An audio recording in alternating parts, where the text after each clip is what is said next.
You know that feeling, right? When you catch yourself saying sorry for something that was definitely not your fault.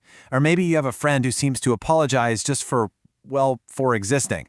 Okay, let's get into this, because this little habit is way more common and honestly a whole lot deeper than you might think. It's a real question. I mean, why do so many of us have this knee-jerk reaction to just apologize all the time? It almost feels like it's hardwired into how we talk to each other. And this just nails it, doesn't it? Someone literally walks into you and the first words out of your mouth are, "Oh, I'm sorry." Or you take a half second to reply to a text and you feel the need to apologize, and don't even get me started on prefacing a perfectly good question with, "Sorry, this is probably a stupid question." For so many of us, this isn't an exaggeration, it's just a normal Tuesday. Okay, so we've all seen the what. We know what this looks like. But now let's get into the why, or at least what we think the why is. Because there's a really common assumption people make about this whole thing. This is the default setting, isn't it? Our society tends to look at someone who apologizes a lot and just labels them. They must have low self-esteem, they must lack confidence, they're just too passive. It gets written off as a character flaw, something you need to work on and fix. And here is where we're going to flip the script entirely. What if that whole assumption is just wrong? What if we've been reading a really important signal completely backwards this entire time? So let's reframe this whole conversation. We're going to move away from this idea of it being a personal weakness and dive into a much, much deeper psychological explanation. Now, just look at the contrast here. It's night and day. On one side, you have the simple judgment. It's a flaw. End of story.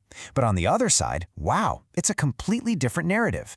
It's not about weakness, it's about safety. It's a behavior that was learned for a very good reason, as a survival response rooted in our past experiences. So, let's just put it out there, plain and simple. The constant apology isn't the sign of a weak person. No. It's the sign of a person who, somewhere along the way, learned that making yourself small and de-escalating any potential conflict was the absolute safest way to get by. Okay, so if it's a survival tactic, where did it come from? We have to unpack the root cause here, and that often leads us to something called a trauma response. Now, when we use the word trauma, it's really important to get what we mean in this context. We're not necessarily talking about one big catastrophic event. This can grow out of any environment where just expressing your needs could lead to a fight, or where showing emotion got you shut down. It's all about learning to avoid social threats, things like rejection, anger, or even abandonment. And this is the absolute core of this whole idea.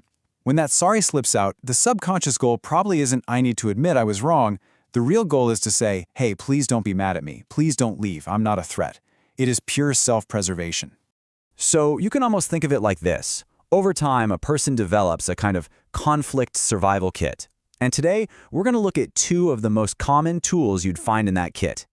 First up, we've got people-pleasing. And look, this is way more than just being nice. It's a super sophisticated, proactive strategy. It's about reading the room, figuring out what everyone else needs, and giving it to them, all to make sure conflict doesn't even have a chance to start. And saying sorry is one of the fastest, easiest ways to do that. And the second tool, which is basically its first cousin, is being low maintenance. This is all about making yourself smaller. It's this deep-seated drive to never be a burden, never ask for too much, because asking might lead to rejection. That classic, "sorry to bother you, but," that is a textbook low-maintenance move. All right, let's pull all these threads together. We started with the idea that saying sorry too much is a weakness, and we've ended up at it being a highly developed survival strategy. So let's talk about what this new understanding really means. This is really the big takeaway here. The next time you hear that quick, reflexive sorry from someone, or even from yourself, try to listen for what's underneath it. It might not be an admission of guilt at all.